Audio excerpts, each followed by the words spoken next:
testing the new Ace Pro 2. Let's see how it performs on the bike. I'm not doing cycling videos anymore without an action camera.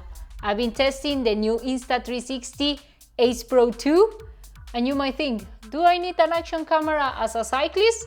Well, I'm gonna walk you through the upgrades. I've been using the Insta360 Ace Pro for a while, and when Insta360 reached out to me to test the new camera, I was like, okay, let's find out what it can do. However, this is a non-sponsored video, so I'm gonna give you my honest review, and then you can decide if it's worth it.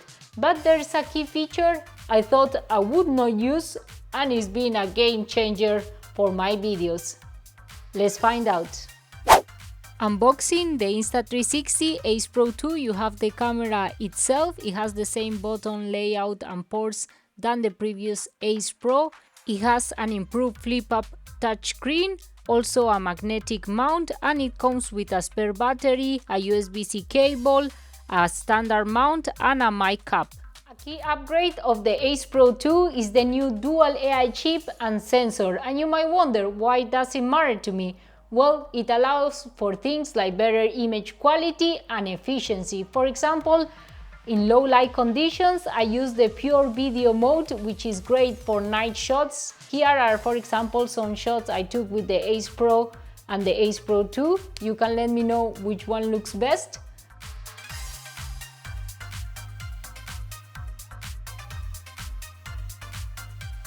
Normally I shoot in pure video mode. In this case, the Ace Pro can shoot up to 4K 60 frames per second. The Ace Pro could only go up to 4K 30 frames per second. And talking about resolution, it also has now 8K 30 frames per second. It allows you to do more things in post without losing image quality. For example, I like to crop in and out of the image to make it more engaging in my videos, and having the high quality resolution allows me more flexibility in post. Also, something I've been using a lot is in video mode is the active HDR. Now you have it at 4K 60 frames per second instead of 4K 30 frames per second like in the Ace Pro. This allows you to have a bit more dynamic range and enhances the lights and shadows. It also has a new 157 degrees wide lens and a new mode called Mega View, which is similar to the previous DWOP, but I like it better. It has less lens distortion and cleaner edges. Here are some shots. You can tell me which one you prefer.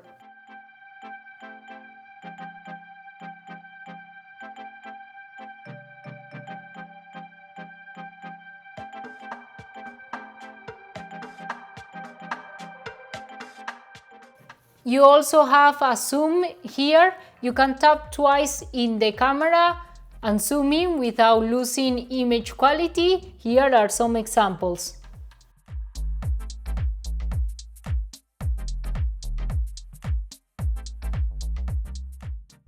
And there's something new. Guess what? This is the first action camera with an integrated wind guard. It really helps to reduce the wind noise. For example, when cycling outside, I went outside to test it out. Here in the Netherlands it's always windy and it really makes a difference. For example, we can see the Ace Pro has the microphone here but didn't have the wind guard, and the Ace Pro 2 now has one.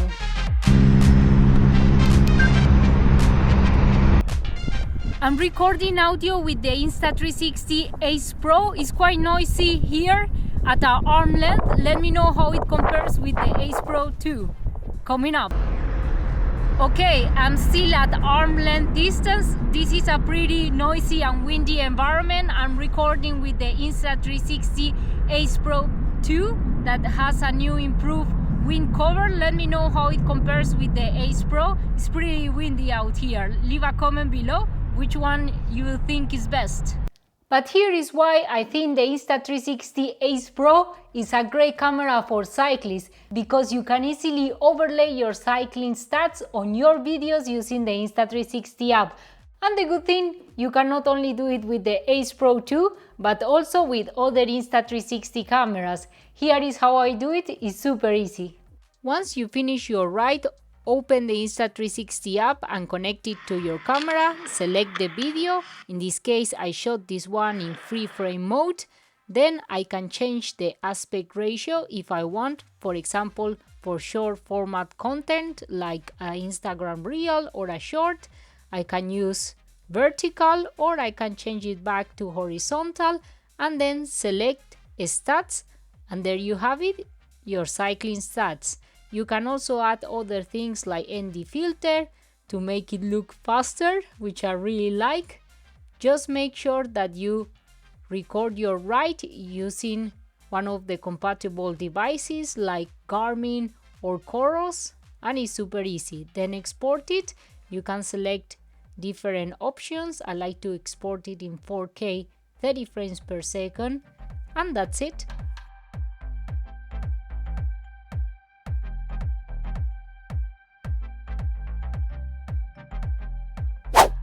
The camera is waterproof up to 12 meters and very rugged. It has a new lens guard that is removable. You also have the flip-up screen, a bit like in the previous Ace Pro that you can use to film yourself. If you want to use it for vlogging, it's really cool. It's touch screen. It also has, of course, the flow state stabilization of Insta360 and a 360 degrees horizon lock. And because the camera is co-engineered with Leica, you also have not only the AI lock profile, but you also have the Leica profiles. I like to use the Leica neutral color profile. It gives the videos a really cool touch. And you can also use it to take pictures. It has a 50 megapixel sensor, so the pictures are quite good. It has a battery life of 180 minutes. And it takes around 22 minutes to charge, but it also has now endurance mode, which gives you 50% more battery at 4K 30 frames per second than the previous Ace Pro. It has the same magnetic mount, so you can still use the accessories that you had for the Ace Pro. It's compatible with different microphones, including wireless ones. I use this adapter to connect it to my wireless microphone if I want to level up a bit more the audio. And you can also use other accessories. For example, this multi-mount is super useful and compact. Sometimes if I want to film myself more like a vlogging style with the camera. But should you upgrade? And what are the differences between the Ace Pro 2 and the Ace Pro? Here are some of the specs. Upgraded sensor, new dual AI chip, lens field of view 157 versus 151 a mega view, audio hardware, the maximum video resolution. Now you have 8K 30 frames per second versus 8K 24 frames per second. Active HDR video up to 4K 60 frames per second versus 4K 30 frames per second. Pure video mode is now up to 4K 60 frames per second versus 4K 30 frames per second. AI lock profile for easy color grading. Maximum photo resolution 50 megapixels versus 48 megapixels. Waterproof up to 12 meters versus 10 meters. But what do you think about this new camera? Do you use action cameras when you go out cycling or during your bikepacking trips? Leave a comment below. This is a non-sponsored video, but if you want to support the channel, you can use the affiliate links below. A small commission will go to the channel. Thank you for your support. And if you enjoyed it, don't forget to subscribe and hit the bell button below so you don't miss the upcoming race videos, gear reviews, and more. Thank you. Until the next adventure.